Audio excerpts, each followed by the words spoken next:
Breaking news at 11, an Amber Alert just called off. A woman in her 30s and a 15-month-old child have been found safe. The suspect in custody. Yeah, police in Upland say Brandon Alexander kidnapped them. He's the father of the baby. Alexander is on probation for domestic violence and has a restraining order against him. This wicked act of mass murder is pure evil. Developing news, President Trump orders flags flown at half-staff after a deadly shooting at a synagogue in Pittsburgh. A gunman barged into a baby naming ceremony and opened fire. Yeah, CBS News confirms the suspect made anti-Semitic threats on social media in the days before the attack. 11 people died in that rampage. 4 police officers were hurt in the shootout with the gunman, and at least 2 other people were also injured. Federal prosecutors have charged suspected gunman Robert Bowers with 29 counts, including using a firearm to commit murder. And tonight, vigils were held for the victims. Bowers remains in custody at a hospital. It was police cars everywhere. There were guns drawn, rifles. I was surreal. It's a very horrific crime scene. It's one of the worst that I've seen, and I've been on some plane crashes. It's very bad. Now, the FBI is investigating the shooting as a hate crime. A social media site says Bowers posted pictures of his large handgun collection. Shortly before the shooting, he posted, "I'm going in." The shooting is raising concerns about security in local Jewish communities. CBS News' Lori Perez is live in Granada Hills with reaction. Yeah, reaction is pouring in from across the country, perhaps none more direct than from those who have faced similar tragedies. It was 19 years ago that a gunman walked into the campus across the street, what used to be the Jewish Community Center here in Granada Hills, and opened fire with a semi-automatic weapon, shooting 5 here, including 4 children, before leaving and killing a mailman who was nearby. Tonight, we spoke with one of the youngest victims, now a young man. It's even hard for me now to try and revisit that day. For Josh Stepikoff, the deadly shooting at a synagogue in Pittsburgh feels personal. 19 years ago, he was 6 years old when an avowed white supremacist came to the North Valley Jewish Community Center and started shooting, hitting an office worker and 4 children, including Stepikoff, who was shot in the leg and hip. I remember the chaos, the screaming, the crying, and most of all, fear. For 19 years, he's been recovering, and news of today's tragedy in some ways renews his pain. And to hear that it's targeting Jews is even worse because that does bear so much resemblance to what I went through. Now an anti-violence advocate, he presses for tolerance and respect, even as some LA synagogues are prepared for the lack of it.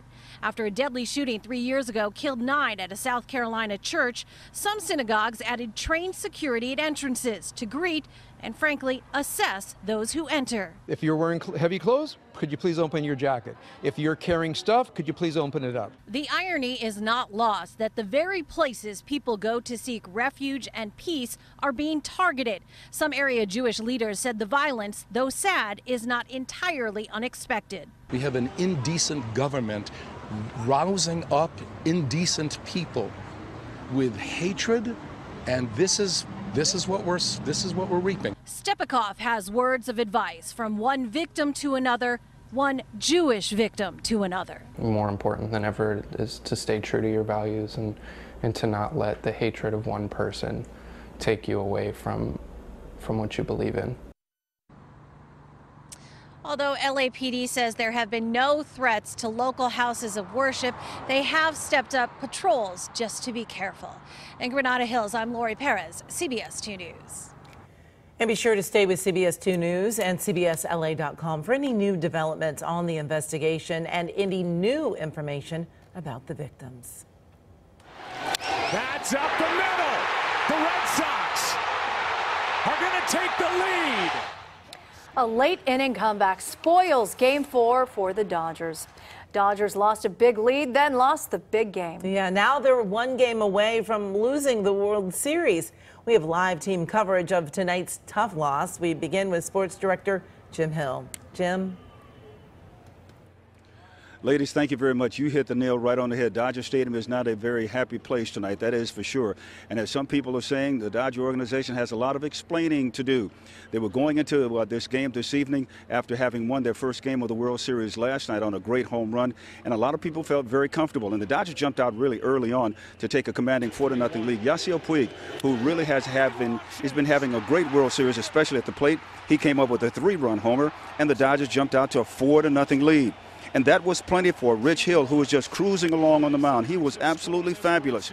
In the 7th inning, though, he had given up 1 hit, but he was pulled by manager Dave Roberts, and a lot of people wondered why. The Red Sox didn't wonder why. They went on and they took advantage of that particular move because they scored 5 runs in the 9th inning. They went on to win 9-6. They have a 3-1 lead in the best-of-7 series.